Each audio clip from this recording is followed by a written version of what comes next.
Good morning, শুভ সকাল। Astro taro টুই দেবিকাতে আমি দেবিকা ঘোষ, আপনাদের ট্যারোকার রিডার, আপনাদের বন্ধু, আপনাদের দিদি, ভাই, বোন, যা ভালোবেসে মনে করো ডাকো, কোনো সমস্যা নেই।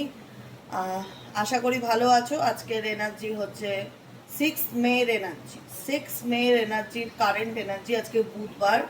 আজকের কারেন্ট এনার্জিতে কি চলছে অ্যাকচুয়ালি জানো তো, আমার না খুব জানতে ইচ্ছে করে। এক একদিন এক এক রকম প্রশ্ন মাথার মধ্যে আসে যে তোমাদের সম্পর্কটা অ্যাকচুয়ালি কোন পরিস্থিতির মধ্যে দাঁড়িয়ে আছে অ্যাট প্রেজেন্ট রাইট নাও।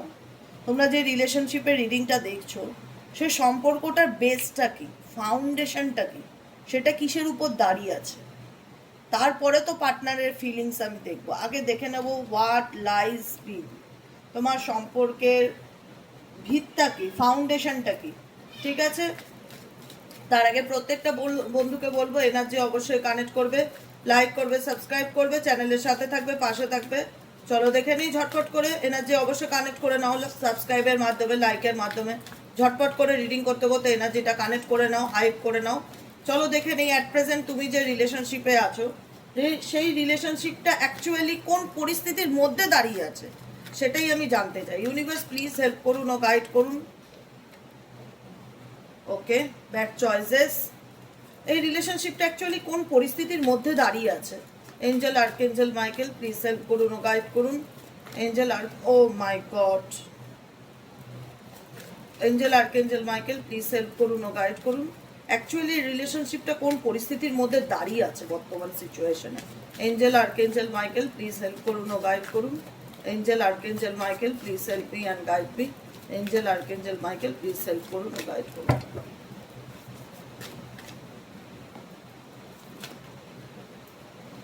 ওকে, চলো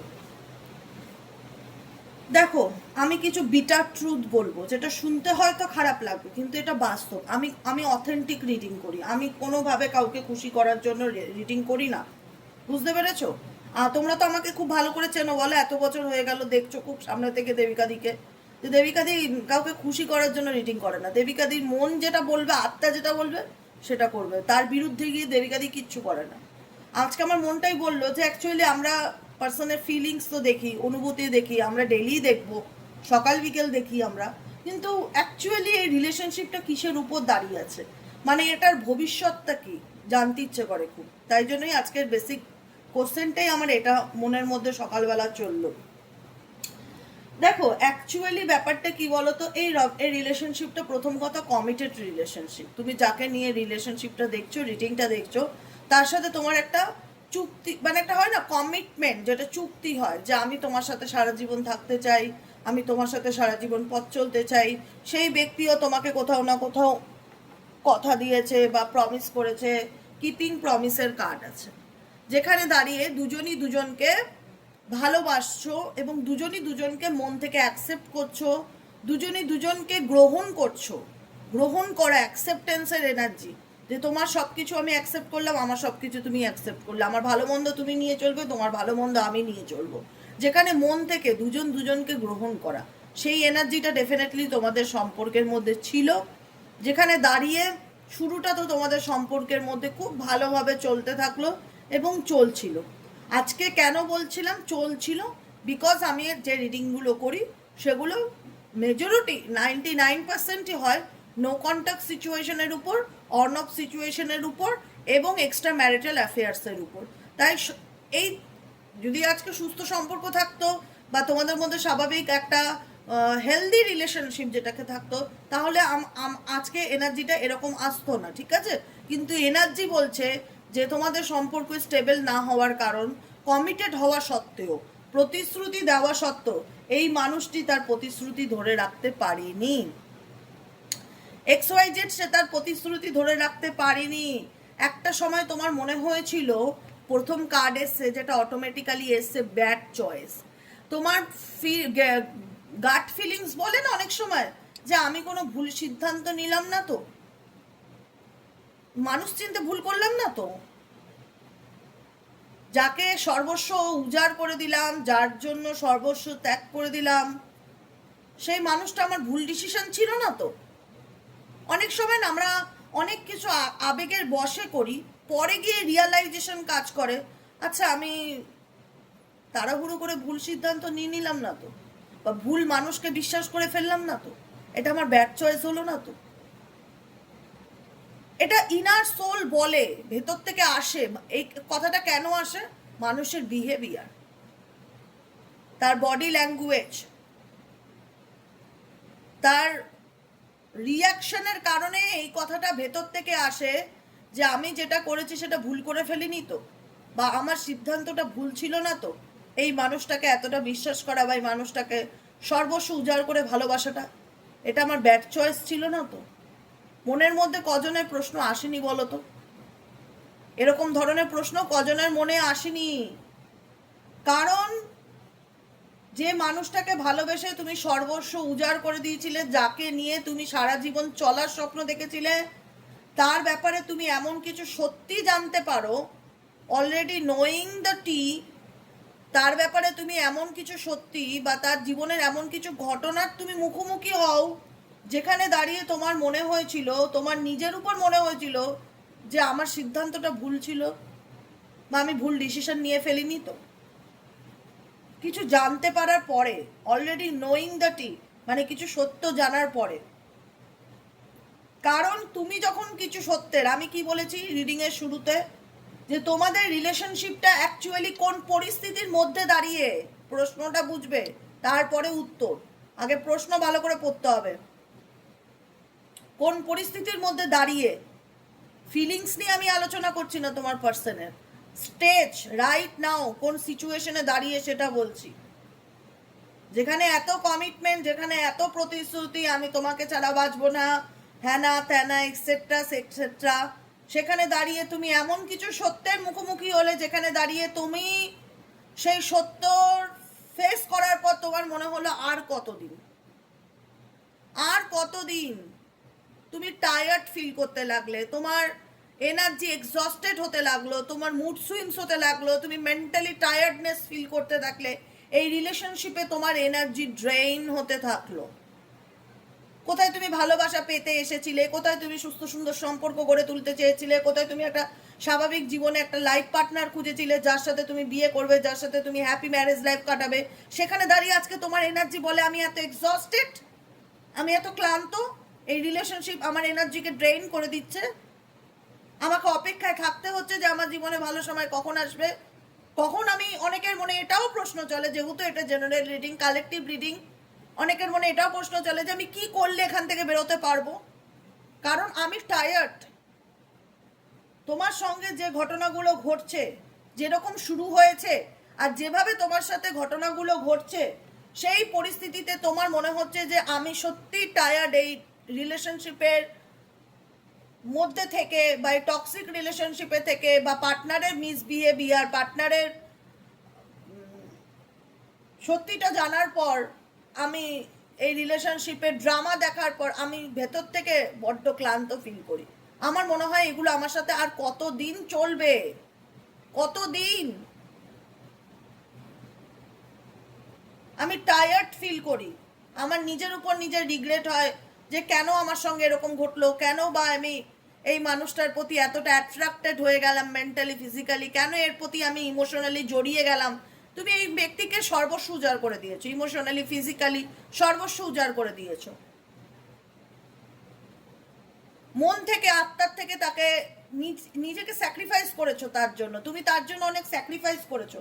আজকে তার কারণে তুমি নিজে ডিপ্রেশনে ভুগছো। আজকে সেই ব্যক্তির, হয় না যে আজকে আমার কাছে যা ছিল, ধরো আমার ব্যাংক অ্যাকাউন্টে 50,000 টাকা রয়েছে, কথার কথা বলছি, সাপোজ আমার ভালোবাসার মানুষটা, আমি যাকে সব থেকে বেশি বিশ্বাস করি, সে বললো দেবিকা তোমার 50,000 টাকা তুমি আমার অ্যাকাউন্টে ট্রান্সফার করো, আমি কাল পরশু তোমায় দিয়ে দিচ্ছি। তারপরে সে আমাকে ব্লক করে দিল। আজ আমি নিঃস্ব, আমি এমটি। আমি তাকে ট্রাস্ট করেছিলাম, আমার যা ছিল অ্যাকাউন্টে, আমি একটা টাকা না রেখে তার অ্যাকাউন্টে টোটাল টাকাটা ট্রান্সফার করে দিয়েছি। আজকে আমি নিঃস্ব, আজকে আমাকে তার মুখের দিকে তাকিয়ে থাকতে হচ্ছে যে সে কবে আমার অ্যাকাউন্টে টাকাটা দেবে বা কবে আমার উপর দয়া করবে। আমি এটা এক্সাম্পল হিসাবে বোঝানোর জন্য চেষ্টা করলাম। আমি আমার জীবন, আমার শরীর, আমার আত্মা, আমার ভালোবাসা আমার স্বপ্ন, আমি সব কিছু সেই মানুষটার উপর স্যারেন্ডার করেছিলাম, যেহেতু এটা প্রমিসেস রিলেশনশিপ ছিল যে আমি তোমার সাথে সারা জীবন থাকবো, সেহেতু তাকে আমি চোখ বন্ধ করে বিশ্বাস করেছিলাম এবং তাকে আমি সর্বস্ব উজাড় করে দিয়েছিলাম। কিন্তু তার বিনিময়ে আমি কি হলাম? এমটি। তার বিনিময়ে আমি নিঃস্ব হয়ে গেলাম, আমার দেওয়ার মতন আর কিছু থাকলো না। আজকে আমার যা আছে, আমার মানুষের তো মন একটাই না, 10টা তো আমার মন হতে পারে না। সেই মনে যদি কারুর জন্য ভালোবাসা জন্ম নেয়, তখন সেই মানুষটার জন্য, ধরো কারুর বাড়িতে নতুন বেবি হলো, তুমি মা হলে, তোমার বাড়িতে নিউবর্ন বেবি আসলো, তুমি কত এক্সাইটেড তোমার নিউবর্ন বেবিকে নিয়ে। ও মা, আমাদের বাড়িতে ছোট্ট বাচ্চা এসে, তার জন্য সুন্দর সুন্দর জামা কাপড় কিনতে হবে, তার জন্য ফিটিং বোতল কিনতে হবে, তার জন্য দুধ কিনতে হবে, তার জন্য প্যাম্পার কিনতে হবে, তার জন্য খেলনা কিনতে হবে, তার জন্য মধু চুষনি কিনতে হবে, কত কিছু কিনতে হবে, মেডিসিন নিতে হবে, ভ্যাকসিন নিতে হবে, মানে তাকে ঘিরে তোমার দুনিয়া। তার জন্য কি কি করতে হবে, তুমি একদম পাগল হয়ে গেছো মা হয়ে কিংবা বাবা হয়ে। সে আমাদের বাড়ির নতুন সদস্য, তাকে একদম ভালো রাখতে হবে, সুস্থ রাখতে হবে, তার খুব টেক কেয়ার করতে হবে, তার খুব যত্ন করতে হবে, আদর করতে হবে, তাকে সর্বস্ব দিয়ে মা রাত জেগে দিন জেগে বাচ্চাকে টেক কেয়ার করছে। বাচ্চা কাঁদলেই মা লাফ মেরে উঠে যাচ্ছে, রাতের পর রাত ঘুমাচ্ছে না। এটা কি? এটাকে আনকন্ডিশনাল লাভ, তাই না? সন্তানের সাথে মা আনকন্ডিশনাল লাভ যখন কানেকশন হয়, যখন সন্তান পৃথিবীতে আসে, মা রাতের পর রাত দিনের পর দিন জাগে, বাবাও জাগে, বাবাও স্যাক্রিফাইস করে। আবার বললে বলবে সব বাবা করে না, সিচুয়েশন বেসিক বেসিক আলাদা আলাদা, কিন্তু মা বাবার অবদান থাকে একটা সন্তান পৃথিবীতে জন্মালে। সেখানে একটা রিলেশনশিপ, সেটা একটা নিউবর্ন বেবির মতন। একটা মানুষ আমার জীবনে আসাটা একটা নিউবর্ন বেবির মতন।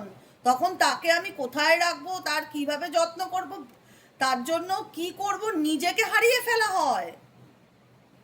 নিজেকে খুঁজি, নিজেকে, নিজের অস্তিত্বকে হারিয়ে ফেলে তাকে খুশি করার সবসময় চেষ্টা করা, যে কি করলে তাকে আনন্দ দিতে পারি, কি করলে তাকে খুশি রাখতে পারি, কি করলে তাকে ভালো রাখতে পারি, কি করলে সে হ্যাপি থাকবে। তাকে হ্যাপি করতে গিয়ে আজকে আমি এমটি, আজকে আমি নিঃস্ব। তাকে খুশি করা যায় না। সে এমনই একটা মানুষ যার জন্য সর্বস্ব উজাড় করলেও তাকে খুশি করা যায় না। সে খুশি হওয়ার নয়। আমি যদি নিজে মরেও আমার রক্ত তাকে খাইয়ে দিয়ে যাই, তবুও বলবে রক্তে নুনটা কম ছিল, তার মধ্যেও দোষ খুঁজবে। তো এমন কিছু কিছু মানুষ আছে যাদের জন্য তুমি তোমার নিজেকেও যদি বিসর্জন দাও, তাদেরও সেটা কম মনে হয়, কারণ তাদের আত্মার সন্তুষ্টি কোনো কিছুতে হয় না। যে জায়গায় তুমি তাকে খুশি করতে গিয়ে, তুমি তার সাথে কমিটেড রিলেশনশিপে আছো বলে তাকে ভালো রাখতে গিয়ে, তুমি নিজে দেখো তোমার বর্তমান পরিস্থিতি কি তৈরি করেছো। তুমি নিজে দেখো, আজকে তুমি নিজে হাঁপ ছেড়ে বাঁচতে চাইছো এই সিচুয়েশন থেকে, যে কি করলে দিদি আমি এখান থেকে বেরোতে পারবো, কারণ আমি ভালো নেই। এই নেগেটিভিটি আমাকে প্রত্যেকটা মুহূর্তে প্রত্যেকটা মুহূর্তে কুড়ে কুড়ে খায়। আমি ডিপ্রেশনে থাকি, আমার মন খারাপ হয়, আমার মনে হয় আমি এমন একটা মানুষের সাথে সম্পর্কে আছি যার সাথে সম্পর্কের কোনো ভবিষ্যৎ আমি দেখতে পাই না দূর দূরান্তে। তাকে পেয়ে আমি আমার জীবনে খুব এক্সাইটেড ছিলাম, ভীষণ ভালোবেসেছিলাম, সব কিছু উজাড় করেছিলাম, কিন্তু আজকে আমি নিঃস্ব। আজকে আমার দেওয়ার মতন আর কিছু নেই। আজকে সে আমাকে কি দিল তার বিনিময়ে? একটা বাচ্চা জন্মালে, বাচ্চার জন্য দিনরাত করলে, বাচ্চা যখন প্রথম মা ডাকটা ডাকে, সেটাতেই না মায়ের সেই এফর্টটা ফুলফিল হয়ে যায়, শুধু মা ডাকটা শোনার জন্য। সেই বাচ্চার মুখ থেকে মা ডাকটা শোনার জন্য, বাবা ডাকটা শোনার জন্য। তখন আর সেই খাটনিটার কথা তার মনে থাকে না, যেটা হচ্ছে বাচ্চার পিছনে দিয়েছিল। আজকে তুমি তোমার ভালোবাসার মানুষটার জন্য করেও তুমি না পেয়েছো সম্মান, না পেয়েছো ভালোবাসা, বরং এমন কিছু সত্যি সেই ব্যক্তির সম্পর্কে জানতে পেরেছো যেটা শুনে তোমার পায়ের তলার মাটি সরে গেছে। যেখানে দাঁড়িয়ে মনে হলো একটাই কথা, যে আমি এমন একটা মানুষের জন্য করলাম, তার জন্য করে আমি ভালোবাসা তো পেলামই না, উল্টে আমি ডিপ্রেশন পেলাম, অ্যাংজাইটি পেলাম, মন খারাপ পেলাম, হতাশা পেলাম।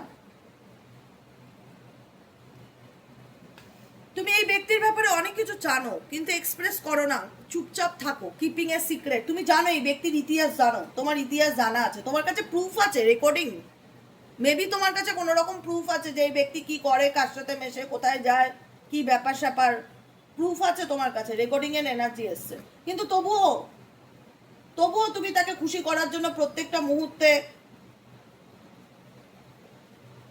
বিজি থাকতে, যে কি করলে সে খুশি থাকবে, পুটিং অন এ শো, সবসময় তার খুশির কথা ভাবতে, সবকিছু জানা সত্ত্বেও সে কি করলে এতটাই ভালোবাসা ছিল বা ভালোবাসতে বা ভালোবাসো যে সবসময় ভাবতে যে কি করলে তাকে ভালো রাখতে পারি, কি করলে তার কাছ থেকে একটু ভালোবাসা পেতে পারি, কি করলে তাকে খুশি করতে পারি। কিন্তু তুমি কখনোই ফুটো কলসিতে জল ঢেলে জল জমাতে পারবে না। এটা একটা ন্যাচারাল ল, যে তুমি এমন একটা পাত্রে জল রেখেছো যে পাত্রটায় লিকেজ আছে, তুমি সেটা দেখতে পাচ্ছ না, কিন্তু তুমি অনবরত তাতে জল দিয়েই যাচ্ছ, আর তুমি দেখছো জল তো কখনো ভরছে না, সব সময় দেখি খালি থাকে। কেন? কারণ এই ব্যক্তির মধ্যে চালাকি ভরপুর আছে। XY যাকে নিয়ে রিডিং দেখছো তার মধ্যে চালাকি ভরপুর আছে। সে তোমার কাছ থেকে অনেক কিছু লুকায়, খুব মিথ্যা কথা বলে, র্যান্ডমলি মিথ্যা চালাকি করে। দেখো, মানুষের একটা কথা বলি, কার্মা বলে একটা জিনিস হয়, আমি তো মানি বস, আমি মানি, কে মানলো কি না মানলো আমার দেখার দরকার নেই, কার্মাকে আমি মানি। আজকে যে মানুষটার সহজ সরলতার সুযোগ নিয়ে তুমি তাকে ঠকাচ্ছ, তোমাকেও একদিন ঠকতে হবে, তার জন্য প্রস্তুত থাকো, কারণ তুমি যেটা করবে সেটাই তো তোমার কাছে আলটিমেট ফিরে আসবে না। আজকে তোমার জন্য কোনো মানুষ এতটা স্যাক্রিফাইস করলো, আনকন্ডিশনাল এতটা লাভ দিল, সবকিছু করার পরও নিজের নিঃস্ব হয়ে তোমাকে ভালোবেসে গেল, আর তুমি তাকে দিনের পর দিন চিট করলে, তাকে ঠকালে, ভাবলে সে হয়তো দেখতে পাচ্ছে না, বা তার কাছে তোমার তোমার তোমার ভালোবাসাটা টেকেন ফর গ্রান্টেড। তুমি নিজের চোখে তার ব্যাপারে সবকিছু দেখেছো, তুমি নিজে যে জানো যে XYZ তুমি যার সাথে অ্যাট প্রেজেন্ট রাইট নাও রিলেশনশিপে আছো সেই ব্যক্তি কেমন, তারপরেও তাকে তুমি ভালোবেসে গেছো। কেন? যেহেতু সে তোমাকে প্রতিশ্রুতি দিয়েছিল যে আমি তোমার সাথে থাকবো, বা আমি হয়তো ম্যারেজও হয়েছে তোমাদের মধ্যে, এরকম কোনো ব্যাপার আছে। কিন্তু যে মানুষটাকে নিয়ে তুমি ডিল করো তার রাগকে তুমি ভীষণ রকম ভয় পাও, রাগ। আর এই ব্যক্তি ভীষণ রকম দুনিয়ায় যা ঘটে যাক ফার্স্ট্রেশনটা শুধু তোমার উপরে ভীষণভাবে মেটায়, ফার্স্ট্রেশন অ্যাঙ্গার ইস্যু ভীষণ রকম তোমার উপরে মেটায়। তোমার এটাও একটা ফিয়ারের কারণ, যে কারণে তুমি এই ব্যক্তি থেকে দূরে দূরে থাকতে চাও, কথা কম বলতে চাও। তোমার মনে হয় আবার যদি কানেকশনে যাই, এমন যদি বেফাস কিছু বলে দেয়, শুনলে আমি আবার কষ্ট পাবো, আবার আমার মন খারাপ হতে পারে, তার থেকে বাবা দূরে থাকাই ভালো। মানে কোথাও না কোথাও তোমার এনার্জি বলে যে এনার বিহেভিয়ার, এনার বডি ল্যাঙ্গুয়েজ, এনার কমিউনিকেশন আমাকে হিট করে, আমাকে আঘাত দেয়, এক্সট্রিম লেভেলের আঘাত দেয়, যেটা আমি সহ্য করতে পারি না। তখন মনে হয় কি সব কিছু ছেড়ে দূরে, অনেক দূরে পালিয়ে যাই, রানিং অ্যাওয়ের এনার্জি, সব কিছু ছেড়ে অনেক দূরে পালিয়ে যাই, যাতে এই মানুষটার সামনে আমাকে আর আসতে না হয়। অ্যাকচুয়ালি তোমাদের সম্পর্কের এটা ট্রুথ সিচুয়েশন, বাস্তব ঘটনা। এবার পার্টনার কি নিয়ে ভাবছে সেটা তো পরের কথা, কিন্তু তুমি কোন পরিস্থিতির মধ্যে দাঁড়িয়ে আছো দেখো।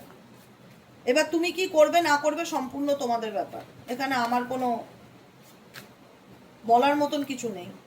কারণ এখানে অনেকেই জানো যে টক্সিক রিলেশনশিপ, কিন্তু সন্তান স্পেসিফিক তাদের জন্য বলা, যাদের সন্তান আছে, বাচ্চা আছে। কারণ দেখো, একটা বাচ্চা যতই বলুক যে আমি আমার মা বাবার, আমি আমার বাচ্চাকে মায়েরও ভালোবাসা দেবো, বাবারও ভালোবাসা দেবো, কিন্তু কোথাও না কোথাও বাচ্চা যখন দেখে যে এটা তো আমার মা, তাহলে আমার বাবা কোথায়? আমার বাবা আছে, আমার মা কোথায়? একটা বাচ্চা দুজনকেই চায়, কিন্তু একটা বাচ্চা দুজনের মধ্যে বিবাদকে দেখে না, তার মনে এত পাপ নেই, সে এত কিছু বিচার করতে যায় না, সে খোঁজে যেখানে যে সিচুয়েশনে অ্যাট প্রেজেন্টে তোমার মনে হয়েছে। অনেকের ক্ষেত্রে আমি এটাই বলেছি যে মেবি তোমাদের মধ্যে কিডস আছে, বাচ্চা আছে, বাচ্চার কারণে তুমি চাইছো যে যেটাই হয়ে থাকুক না কেন, যদি সেই ব্যক্তি আমার জীবনে ফিরে আসে নিজের ভুল বুঝতে পেরে, আমি তার সাথে নিউ বিগিনিং করতে চাই। বাচ্চার জন্য। কারণ একটা বাচ্চা কখনোই তার মা বাবাকে তার জীবন থেকে হারাতে চায় না, সে সবসময় চায় আমার জীবনে মাও থাকুক, বাবাও থাকুক। তো সেই কারণে কোনো না কোনোভাবে তুমি অপেক্ষা করে আছো যে তার ফাদার কবে ফিরবে বা তার মা কবে ফিরবে, এরকম একটা সিচুয়েশন তোমরা এখানে অনেকেই এক্সপেক্ট করে থাকো। সবাই না হলেও যাদের কিডস আছে, সন্তান আছে, তারা চাও যে তার স্বামী নিজের ভুল বুঝতে পেরে তার জীবনে কামব্যাক করুক বা ফিরে আসুক। বুঝতে পেরেছো? এটাই হলো ব্যাপার। কিন্তু এই ব্যক্তি ফিরবে, এই ব্যক্তি তোমার জীবনে ফিরবে, কিন্তু অথেন্টিসিটি নিয়ে না, ফেক অ্যাপোলজি। দেখতে পাচ্ছ পরিষ্কার লেখা রয়েছে ফেক অ্যাপোলজি। এবং যে ব্যক্তি ফুলের বোকে নিয়ে ফিরছে, তার মুখে একটা মুখোশ দেখতে পাচ্ছ তো ক্লিয়ারলি। ফিরবে কিন্তু ফেক অ্যাপোলজি, মানে অথেন্টিসিটি নিয়ে না, ডুপ্লিসিটি ব্যাপারটা এই ব্যক্তির মধ্যে থাকবে। আমি আবারও বলবো, তাকে কিন্তু সেকেন্ড টাইমও চোখ বন্ধ করে বিশ্বাস করা যাবে না।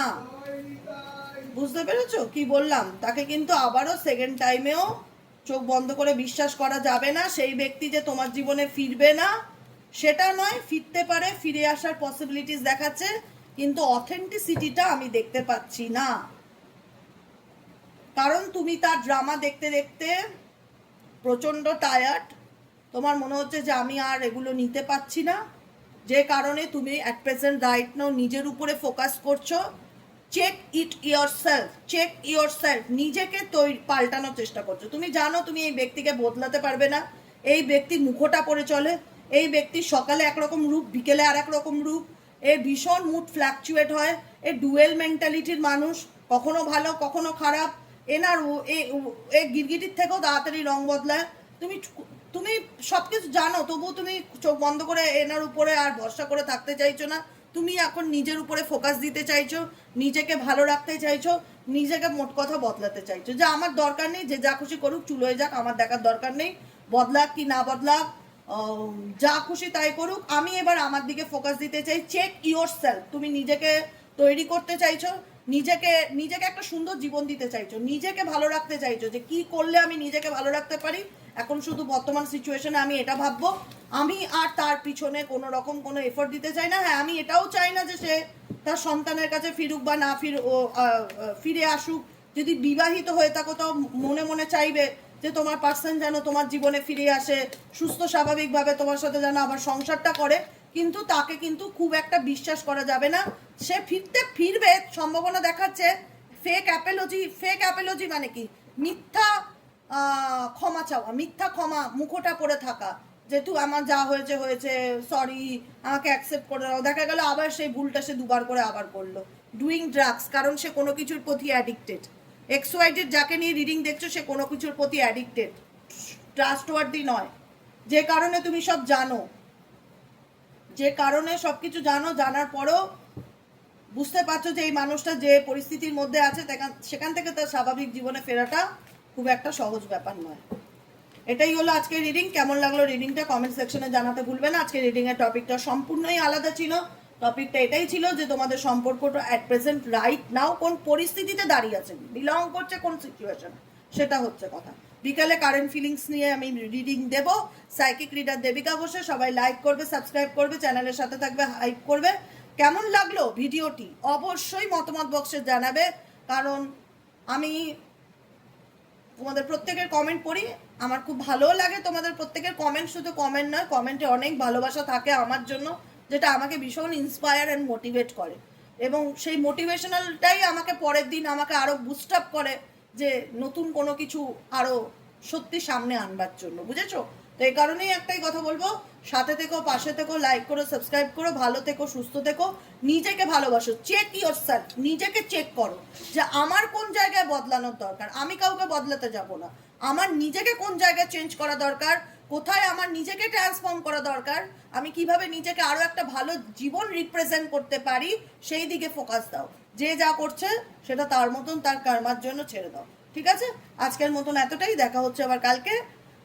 যারা পার্সোনালি প্রেডিকশন বুক করাতে চাইছো, বাংলাদেশের ভাই বোনেরা কিংবা পৃথিবীর যে কোনো প্রান্তে থাকা মানুষেরা পার্সোনাল রিডিং বুক করাতে চাইছো, অনলি ফর হোয়াটসঅ্যাপ করবে 7980185673 নম্বরে। আমি আবারও রিপিটেডলি বলছি, 7980185673 নম্বরে হোয়াটসঅ্যাপ করবে। ফোন কল অ্যালাউ নেই, ফোন ধরি না, ফোন করে লাভ হবে না, ফোন ধরি না, আমার পক্ষে সারাদিন ফোন ধরা সম্ভব নয়। যার যা সুবিধা অসুবিধা হোয়াটসঅ্যাপে বলবে, হাই চলে যাবে, একটা হাই লিখবে, তোমার কাছে অটোমেটিক্যালি সব রিপ্লাই চলে যাবে। তারপরে তুমি যদি ইন্টারেস্ট থাকো তো কন্টিনিউ করবে, না হলে লেট গো করে দেবে। ওকে, আজকের মতন এতটাই, দেখা হচ্ছে আবার বিকেলে। সাইকিক রিডার দেবিকা ঘোষে। টাটা।